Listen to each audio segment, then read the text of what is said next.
Reciban todos un cordial saludo de mi parte. De acuerdo a lo que definimos en el anterior encuentro, el propósito de este video es tener un recurso que nos permita ubicarnos mejor en la propuesta teórica de Margaret Mahler y en ese sentido tener elementos adicionales que faciliten el proceso de análisis que ustedes estarán realizando durante esta semana. Pues bien, de acuerdo a los elementos que ya habíamos avanzado en la clase, dijimos inicialmente que según Margaret Mahler, el nacimiento psicológico no coincide con el nacimiento biológico, lo que implicaba entonces que fueran necesarios unos procesos psíquicos adicionales para que dicho nacimiento tuviera lugar.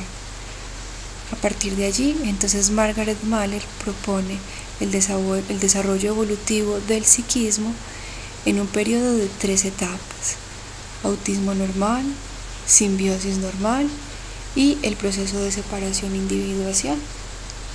Sobre dicho proceso de separación-individuación es que realmente tiene lugar el nacimiento psicológico, porque es allí donde acontecen los procesos de diferenciación e integración de las representaciones del sí mismo y del objeto.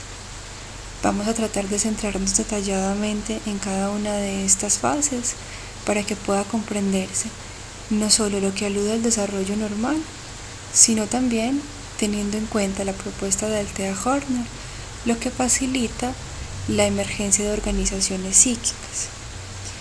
La primera etapa entonces es el autismo normal. Sobre el autismo normal, dijimos que por la condición misma de nacimiento del infante, en donde lo que se caracteriza fundamentalmente es la angustia existencial, hay una relación tanto al sí mismo como al ambiente de carácter inanimada. ¿Eso qué quiere decir? Que no hay una percepción ni del sí mismo ni del otro, razón por la que no es posible nombrar dentro del autismo normal una relación objetal propiamente dicha. De ahí entonces que sea anobjetal. Si la relación tanto con el sí mismo como con el objeto es inanimada, significa que el infante está poniendo su mayor interés o énfasis en términos psíquicos a la recepción de los estímulos propioceptivos, porque es sobre esos estímulos propioceptivos donde se pone justamente esta experiencia de angustia existencial que en la teoría mahleriana es nombrada como temor de aniquilación. En ese sentido, dependiendo de la función que cumple el objeto, que debe ser una función de constancia objetal, dicha angustia existencial o angustia de aniquilación deberá ir cediendo y en el cese de la misma, el primer logro que se alcanza psíquicamente hablando es el logro del equilibrio homeostático. Fíjense que este dato es interesante en la medida en que a partir de este dato podemos entender que la primera tarea psíquica del infante es organizar lo que alude al organismo.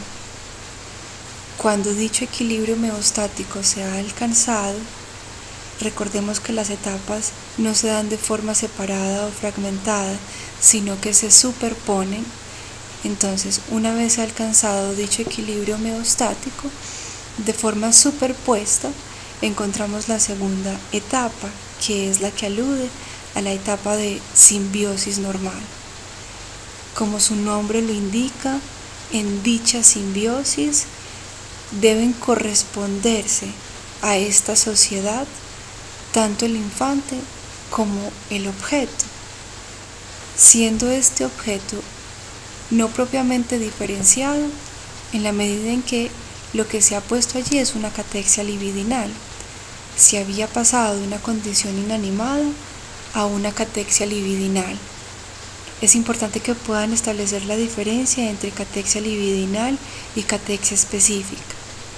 La catexia libidinal es lo que les acabo de decir, pasar de una condición inanimada a una condición animada, pero no hay reconocimiento ni del sí mismo ni del objeto, en tanto la referencia al objeto es la fusión omnipotente con el objeto.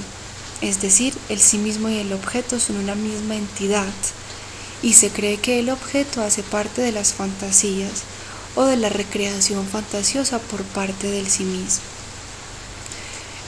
Luego, igual, de forma superpuesta y nuevamente por razón de la constancia objetal, dicha catexia libidinal permite que emerja a su vez la catexia específica.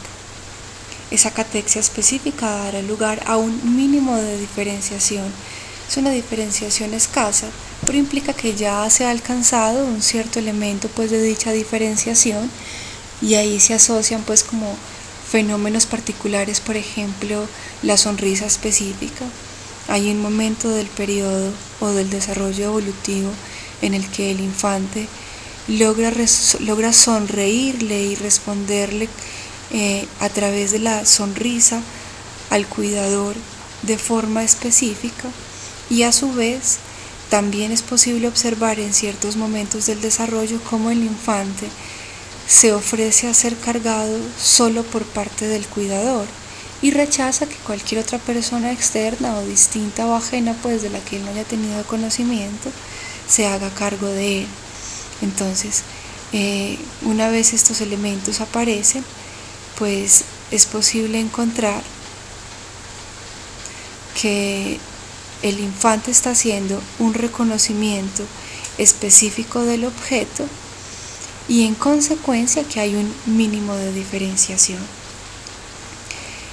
Fíjense que es muy interesante porque entonces estamos hablando de la diferenciación por un lado, y que esa diferenciación indica que se ha reconocido mínimamente al objeto, y por otro lado pues estamos hablando de que a partir de una cierta demanda de carácter orgánico, el infante puja ya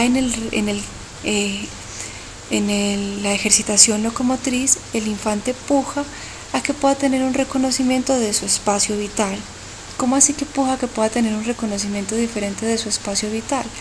Pues que él pueda ser llevado al suelo y en el suelo empezar a gatear o empezar a moverse. Entonces ahí, como estamos diciendo que las etapas se superponen, lo que viene a aparecer es un doble movimiento. Si el infante reconoce un mínimo de diferenciación, ya no está atravesado por la angustia de aniquilación, sino que está atravesado por el temor a perder el objeto. Y claro, es natural en la medida en que hasta ese momento el referente que él tenía del objeto era el referente de la fusión omnipotente con el objeto. Si se reconoce mínimamente separado del objeto, en ese sentido, entenderá que dicha fusión empieza a quebrarse, empieza a entenderse que dicha fusión no tiene tal lugar, y por lo tanto a tener un temor a perder el objeto. Se está en medio de todo ese proceso, y una vez se está avanzando en ese proceso también hay una demanda a la ejercitación locomotriz, como si hubiesen dos fuerzas contrarias: por un lado el temor a perder el objeto y por el otro lado la necesidad a ejercitarse locomotrizmente. Entonces en la ejercitación locomotriz lo que el niño hace es un reconocimiento diferente de su espacio vital, y en el reconocimiento de su espacio vital es necesario por parte del objeto que haya una respuesta emocional particular, que es lo que se nombra como el reabastecimiento narcisístico. Entonces el infante empieza a retirarse paulatinamente del objeto, y en esa retirada paulatina del objeto, para que hayan recursos que le permitan soportar el temor a perder el objeto, debe a su vez haber una respuesta por parte del objeto, que es la que se nombra como reabastecimiento narcisístico. Vamos nuevamente a los ejemplos. Cuando el niño está gateando, por ejemplo, empieza a moverse en la habitación, en el espacio en el que se encuentra, y podrán evocar ustedes que el niño empieza a acercarse a la conexión de luz, y antes de poner el dedito en dicha conexión, lo que suele es voltear a mirar a ver si antes de que justo él meta el dedito ahí hay una respuesta por parte madre o de su cuidador para que eviten que dicha situación suceda. ¿Eso qué significa? Que frente a la necesidad psíquica de irse separando por parte del objeto, a su vez también está la necesidad de que el objeto responda retribuyéndole en la propia existencia, le reconfirme, para mejor decir, le reconfirme la propia existencia al infante. Cuando esto se ha dado, y entonces en ese sentido cuando el objeto ha respondido narcisísticamente al niño y lo ha reabastecido, nuevamente nos encontramos en la aparición de la siguiente etapa, que es el reacercamiento. Para este momento, el niño deberá haber alcanzado dos logros. Por un lado, lo que alude a la distancia óptima, que es objeto justamente de haber encontrado el reabastecimiento narcisístico, es decir, el niño se cuestiona qué tan lejos estar, pero no perder al objeto, y qué tan cerca estar sin que eso le signifique perder la autonomía que ha ganado hasta ese momento. Para que dicha distancia óptima pueda alcanzarse es necesario el segundo logro, que es el que responde a la integración de las representaciones del sí mismo y el objeto, es decir, que para ese momento el niño pueda reconocer que el objeto que frustra es a su vez el mismo que gratifica, y en consecuencia se encuentre preparado para lo que se nombra como la transmutación de las representaciones. ¿Qué quiero decir con eso? Cuando hablamos de la diferenciación, la ejercitación locomotriz y el reacercamiento, estamos diciendo que en todo ese proceso el niño logró la separación, es decir, reconocer que el objeto no era una extensión del sí mismo, la diferenciación, es decir, a su vez sentirse en capacidad de soportar la existencia separada del objeto, y finalmente la integración, que producto de esa diferenciación logra reconocer que en el objeto están tanto las cualidades frustrantes como las gratificantes. Pero ahí no termina la tarea psíquica, hay un elemento adicional, que es lo que estamos poniendo en el lugar de la transmutación de las representaciones. ¿Eso qué quiere decir? Que hasta ese momento el infante se había servido del objeto externo para lograr la organización del objeto y a su vez la organización del sí mismo, pero ese objeto debe reincorporarse en la medida en que el objeto es un contenido de su propio psiquismo y no un elemento externo a su psiquismo. La reincorporación psíquica de ese objeto integrado en sus representaciones o en sus cualidades positivas y negativas es lo que permite entender la transmutación de las representaciones del sí mismo y el objeto. Cuando dicha transmutación se ha dado, entonces nos encaminamos a la constancia objetal. ¿Por qué la constancia objetal? Entendida como un camino, porque es una tarea constante del psiquismo ya en lo que queda del resto de la existencia de la persona. Esa constancia objetal a su vez tiene unos logros importantes, por ejemplo, que el niño renuncia a la relación diádica con la madre, dicha relación sea triangulada a partir de la presencia del padre y por lo tanto el infante se ubica en el lugar de tercero excluido. Y una vez el infante se ubica en el lugar de tercero excluido, haya emergencia pues a una organización de personalidad entendida como neurosis. Hasta ahí estaríamos estableciendo el desarrollo normal del psiquismo a partir de la propuesta de Margaret Mahler, entendiendo que hay un énfasis importante en lo que viene a suceder en el proceso de separación e individuación, en la medida en que es el que da lugar al nacimiento psicológico del infante humano. Si luego de esto articulamos la propuesta de Althea Horner, lo que vamos a decir es lo siguiente. Fíjense que establecimos que frente a cada etapa del desarrollo normal debían acontecer unos logros. En el autismo normal, el logro era el alcance del equilibrio homeostático. En la simbiosis normal, el logro era la catetización del objeto. En la etapa de separación e individuación y en cada una de sus subfases, el logro era alcanzar la diferenciación, experimentar el reabastecimiento narcisístico, alcanzar la distancia óptima, integrar las representaciones, transmutar esas representaciones y finalmente ubicarse en el lugar de tercero excluido. Si dichos logros no se alcanzan, entenderemos entonces ciertas organizaciones que son posibles que emerjan. Por ejemplo, si el equilibrio homeostático no se alcanza, lo que tendrá lugar es la psicosis autista. Si la catectización del objeto no se alcanza, lo que tendrá lugar es la psicosis simbiótica.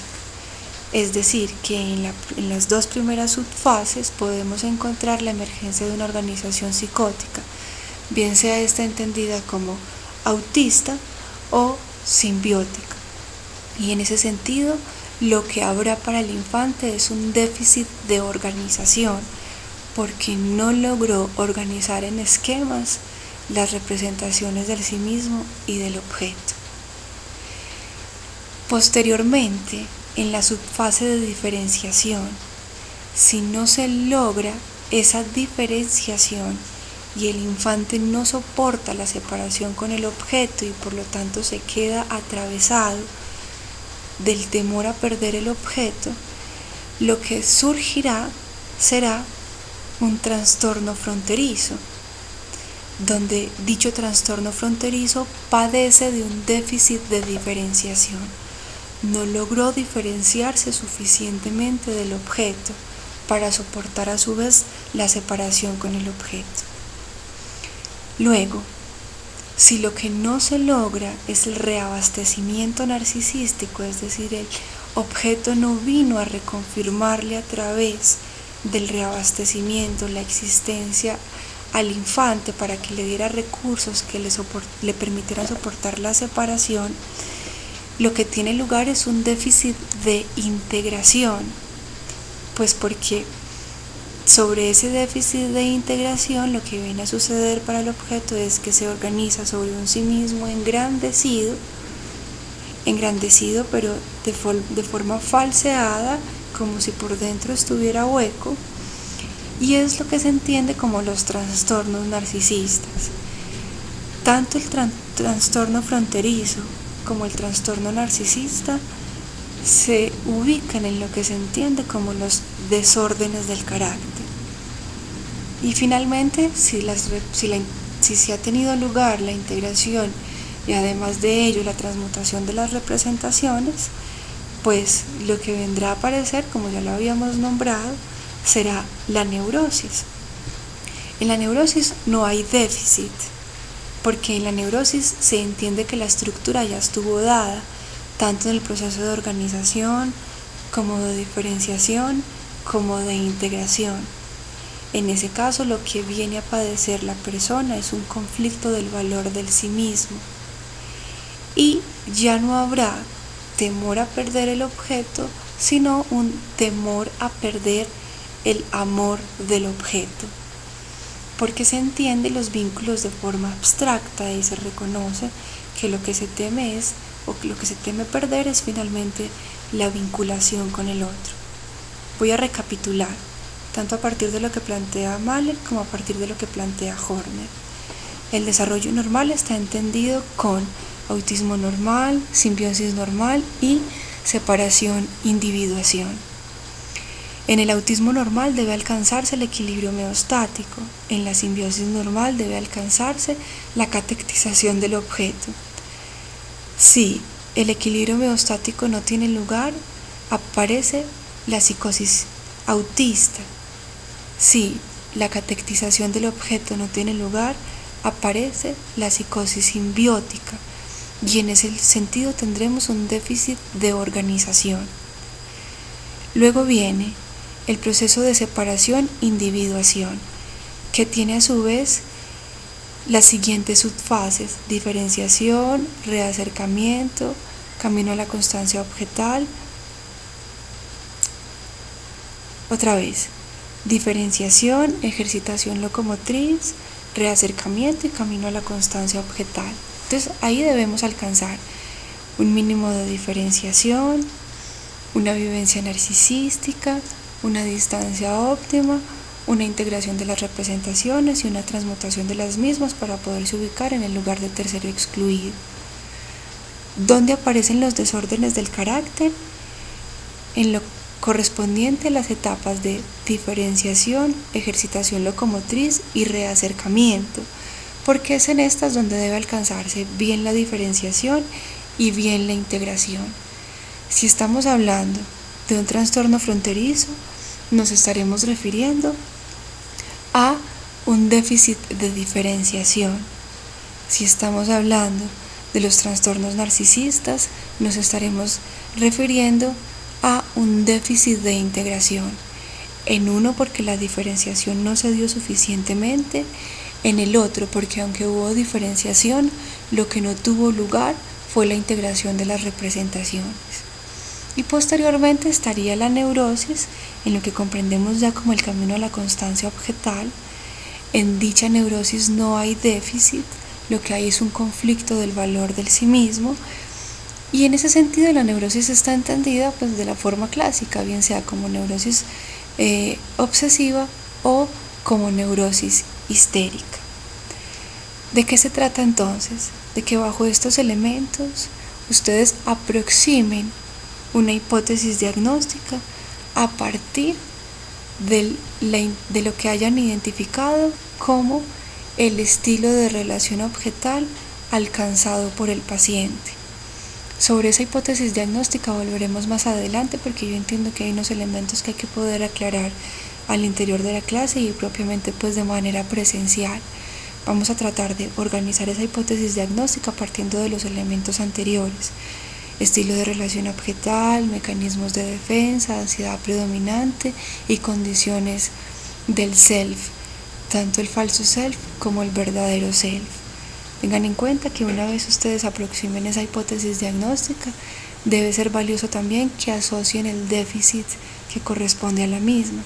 Por ejemplo, que si estamos hablando de una posible psicosis, entonces puedan plantear que hay un déficit allí de organización. Que si estamos hablando de un desorden del carácter, entonces puedan plantear que allí o hay un déficit de diferenciación o hay un déficit de integración, o que si en su lugar estamos hablando de una neurosis, entonces estaremos refiriendo un conflicto del valor del sí mismo. Lo que yo estoy aquí planteando está también claramente explicado en el texto Preludios del proceso de separación e individuación. Sobre la base de esta explicación y de los elementos básicos que les haya propuesto, vuelvan nuevamente a la lectura para que puedan ir aclarando en mayor medida los conceptos de Margaret Mann.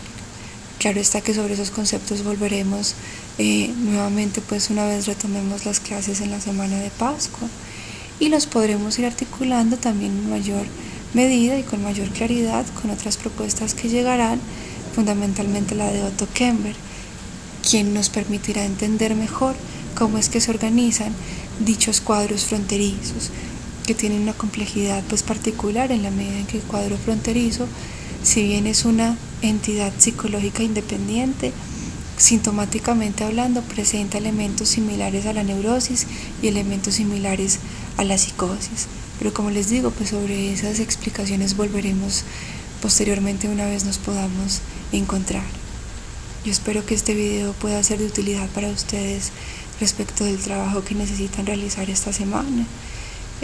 Retomen nuevamente las lecturas, realicen sobre ellas pues un análisis que les permita también servirse bastante de los elementos que allí se plantean, y también pues que tengan oportunidad para un buen descanso. Hasta pronto.